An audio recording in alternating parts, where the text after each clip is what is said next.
Sveiki visi, su jumis vėl pasyvių pajamų fanas ir šiandien peržvelgsiu automobilio taupymo eksperimentą, peržvelgsiu Trader Republic portfelį. Tai manau bus įdomus video, tad žiūrėkite iki galo.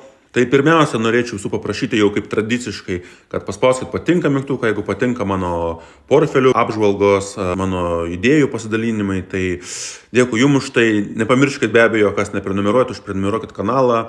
Tai ne tik pirmi sužinosit apie naujausius video, bet ir patys pirmieji sužinosit mano pasidalinimus YouTube bendruomeniais su mano prenumeratoriais. Tai pasidalinu kartais savo primtais sprendimais, susiklošius tam tikrose situacijose rinkoje. Tai galite tenais gauti įdomių idėjų, kažkokios naudingos informacijos. Tai va, tai prenumeruokit, kas to nedarot. Dėkui jums už tai, tai padės mano kanalui augti, o tada nebedaug žodžiaujam ir šokam tada į temą. Ir einam tada į Trader Republic brokerį, pasižiūrėkim, kokia čia situacija nuo praeito mėnesio apžvalgos. Kaip matom, portfelis dabar tokio dydžio. Ir čia kartu yra, aišku, ir automobilio taupymo eksperimento pinigai. Tai dabar pirmiausia pakalbėkime apie patį portfelį. Praeitam video kalbėjau, kad perkeliau čia iš Lightyearo savo abidvi pozicijas. Kodėl tą padariau, galite pasižiūrėti mano praeitam video, kas nematėt. Tai video aprašyme esu palikęs grojaraščius, gražiai viskas surūšiuota su visais mano video. Ten galite viską lengvai surasti, tai užeikit, pasižiūrėkit, gal gausit kažkokios naudingos informacijos. O kas kalbant apie pozicijas, tai žinom, Nvidia, kaip matom, dabar po truputį atsigauna, dar esu minuse, buvo tikrai nemažas kritimas. Galim pasižiūrėti, savaitės buvo, aišku, čia augimas, mėnesis buvo kritimas. Staigus, kaip žinom, po DeepSeek paskelbtų žinių, tai iš 140 eurų šovė staigiai per vieną dieną praktiškai iš 114, tai buvo 18% kritimas. Tai vienas didžiausių rinkoje per istoriją, vienos akcijos, tai tikrai buvo daugam skaudu. Daug kas pasinaudojo Nvidia svertiniam pozicijom, užėjo su svertais į tas pozicijas. Aš be abejo irgi tą patį padariau, tai buvau pasidalinęs savo bendruomeniai, su savo prenumeratoriais ir sekėjais tuo dalyko. Tai va, tai dabar, kaip matom, po truputį kaina atsigauna. Turim iš viso 80 akcijų, beveik 81. Kaip ir minėjau, čia nepildau, laikau.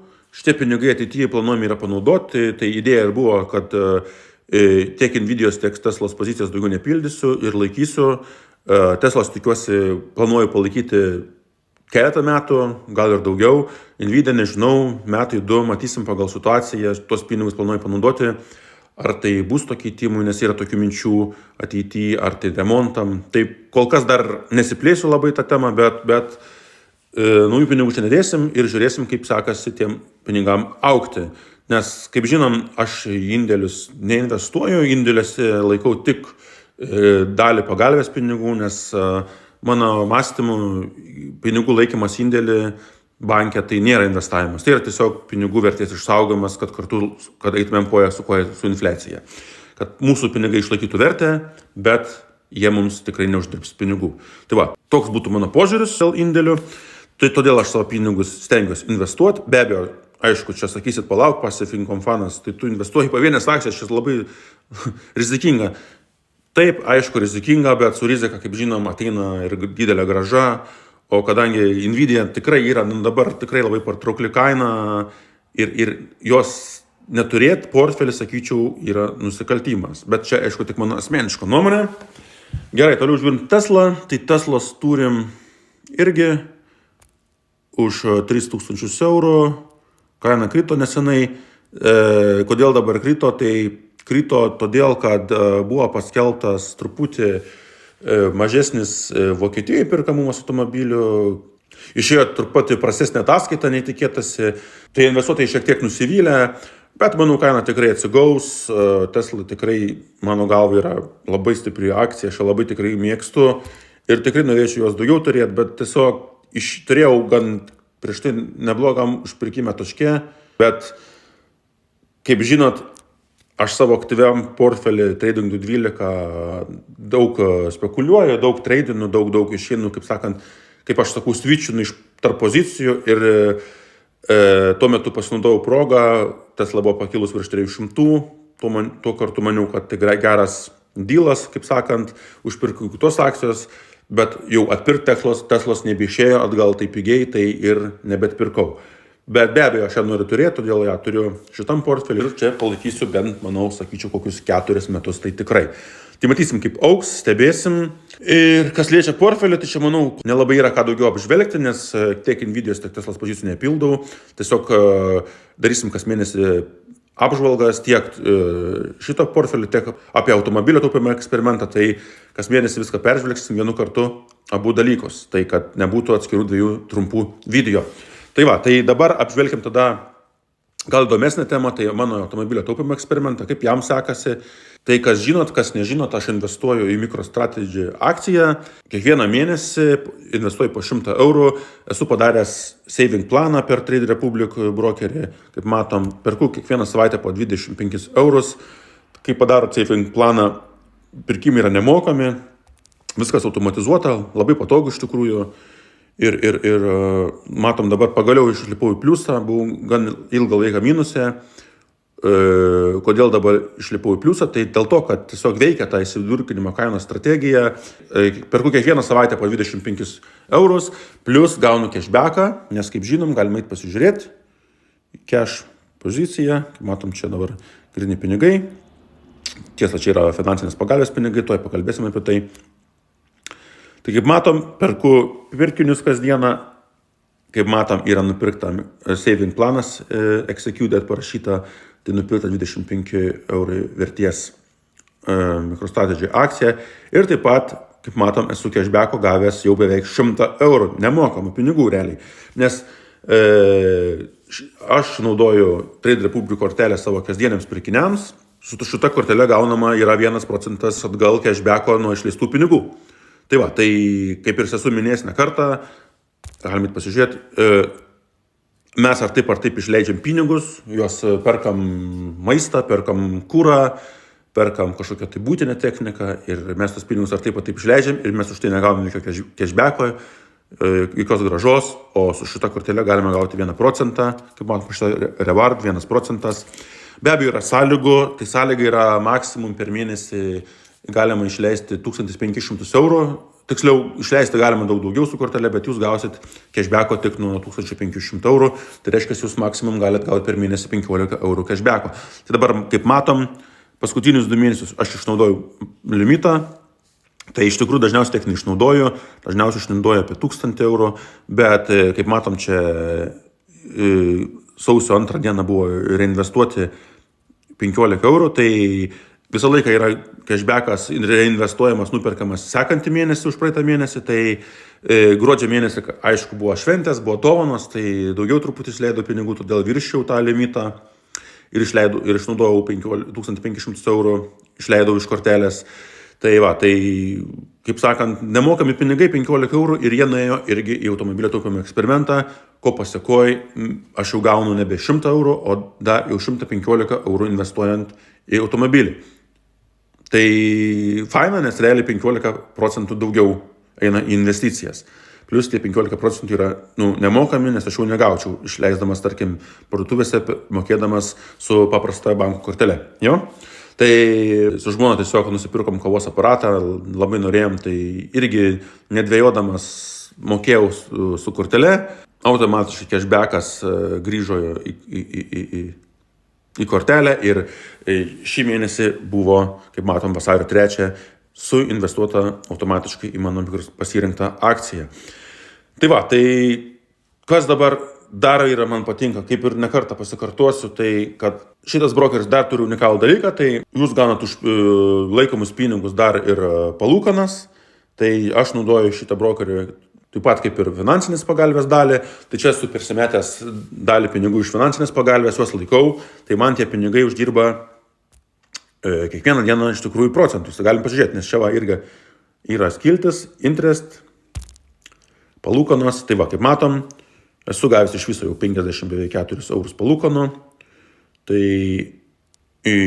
palūkanos yra skaičiuojamas kiekvieną dieną, kas yra gerai, nes jis compoundinasi, ir jos yra išmokamos į jūsų sąskaitą kas mėnesį.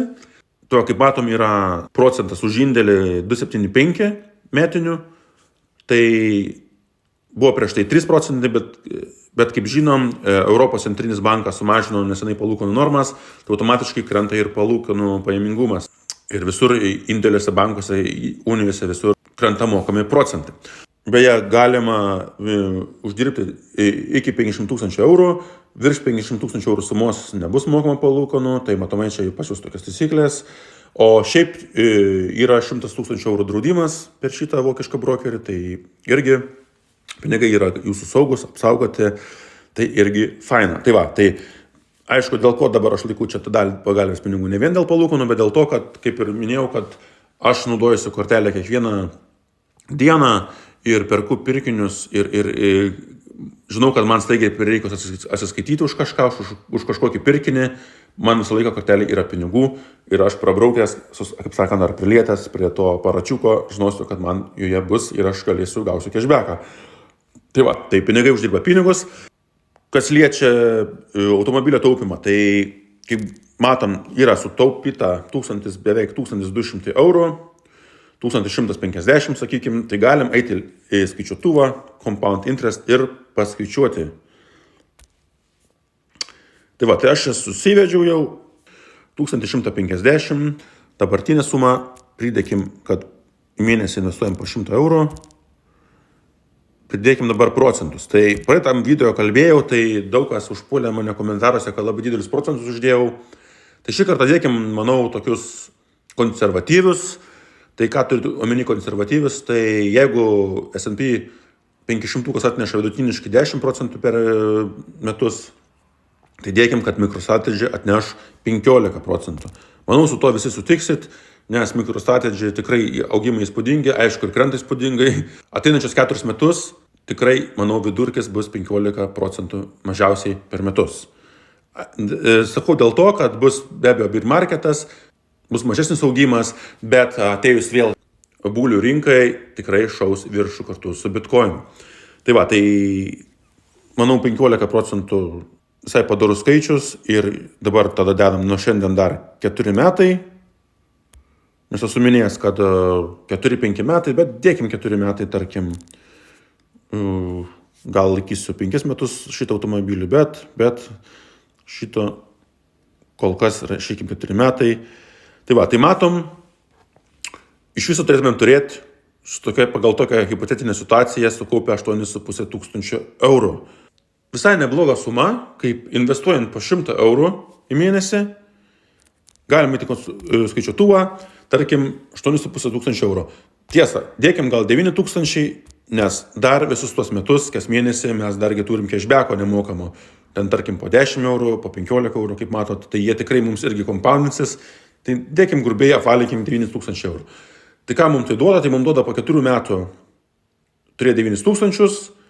Dabartinis automobilis, kaip ir minėjau per tam video, kainavo 13 tūkstančių.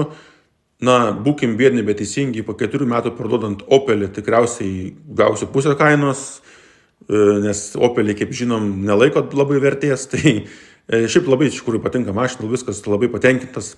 Girdėjau, kad nelabai laiko vertė, tai tarkim gausiu, dėkim 7 tūkstančius eurų. Atsiprašau. Plus 7 tūkstančiai eurų. Tai sekantį automobilį galėsiu nusipirkti jau už 16 tūkstančių eurų.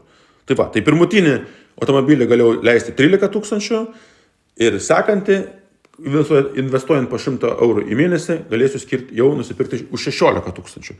Tai va, tai be jokių leasingų, be jokių išsimokėjimų bankam, be jokių paskolų, be nieko, kas mėnesį paskiriant automobilių naujam po 100 eurų į mėnesį. Sakyčiau, tikrai nebloga idėja, bent jau man taip atrodo ir kol kas man tikrai pasiteisino. Tai žiūrėsim, kaip seksis toliau. Bus labai įdomu po tų 4 metų matyti, kokia ta suma bus. Tai darysiu šitą apžvalgą kas mėnesį, apžvelgsim, pakalbėsim, pažiūrėsim ir po 4 metų tai tikrai matysim, kokie rezultatai. Aš asmeniškai manau, kad bus daug daugiau, bet kad neužsitraukčiau jūsų nemalonės, tai dėkim taip labiau konservatyviau ir žiūrėkim, kad 16 tūkstančių. Tai dabar irgi nebereikalo sakau 4 metai, nes po 4 metų vėl prasidės naujas bitkoino ciklas, o kaip žinom, kiekvienu ciklu bitkoinas pasiekė savo all-time high, aukščiausią kainą ir mes tuo metu būtent ir parduosim tą MicroStrategy akciją. Tai dėl to ir yra mano tokia strategija, tokia taktika investuoti į šią kompaniją, nes mes taip investuojame į bitkoiną ir mums, aišku, praeities rezultatai neparodo ateities rezultatų, nenulėmė, bet iš istorijos galim remtis, kad mes kas 4 metus, kas 5 taip darant, tikrai galėsim puikiam taške parduoti ir nusipirkti tikrai gan neblogą automobilį. Ir dar yra vienas dalykas, ką aš manau, kad kiekvieną kartą, su kiekvienu ciklu mums išeis vis geresnį ir geresnį įsigyti automobilį. Nes bitkoino kainos augimo potencialo ribų nėra, mano galva, o MicroStrategy augs kartu su bitkoinu, tai kiekvieną kartą, kiekvienu ciklu tas 100 eurų investuotas į mėnesį mums uždirbs vis daugiau pinigų. Tai va, tai tokia idėja pačio eksperimento, kartuoti pastovi tą ciklą, atsinaujinti visą naują automobilį kas 4-5 metai ir vis turėti geresnį už tą pačią pinigų sumą. Ir kaip minėjau ne kartą, taip aš būsiu išėjęs iš to užburto žiurko rato, kur žmonės skolinasi pinigus su dideliam palūkanom. Aišku, nieko prieš aš tikrai neturiu autoleasingą, kur yra normalus per banką su mažom palūkanom, bet kai žmonės prisiema visokių babučių paskolų, vartojimo kredito paskolų, 15, 20, 30% metinių palūkanų, tai tiesiog norisi už galvos susimti ir pasakyti, ką jūs daro. Be abejo, visi esam skirtingi, pas visus situacija kitokia, gal tam žmogui yra mirtinai reikalingas automobilis, tai tikrai nieko neteisiu, tam ir kuriu tą kanalą, tam rodau savo eksperimentus, savo tą kelionę, kaip aš pats gyvenu, kaip aš pats darau, kaip sudalinuosiu su jumis, kad jūs gal kažkokios gausit naudos. Tai tikiuosi palaikot, tikiuosi įdomu. Parašykit iš tikrųjų, ar įdomus šitas eksperimentas, ar norit, kad taip ir toliau daryčiau kas mėnesinės apžvalgas. Tai įdomu būtų sužinot, pats patinka, kaip ir minėjau. Dar esu palikęs savo video aprašyme irgi nuorodas į savo naudojimus brokerius. Tai yra ir Trade Republic nuoroda, galite ją pasinaudoti ir jeigu neturit, norit gauti, tarkim, cashbacką, naudot kortelę ar pradėti investuoti, galite pasinaudoti mano nuorodą, gausit dar 10 eurų vertės akciją. Be abejo, ten reikės įvykdyti tam tikrus reikalavimus, reikės įsinešti kažkiek pinigų, padaryti porą investavimų pradžiai ir už tai gausit tą dovanų akciją. Tai va, tai galite nesinaudoti, jeigu nenorit, tikrai nieko neperšu, tiesiog pasakau, kad yra tokia galimybė. O šiam video būtų tiek, likit sveiki ir iki kitų kartų.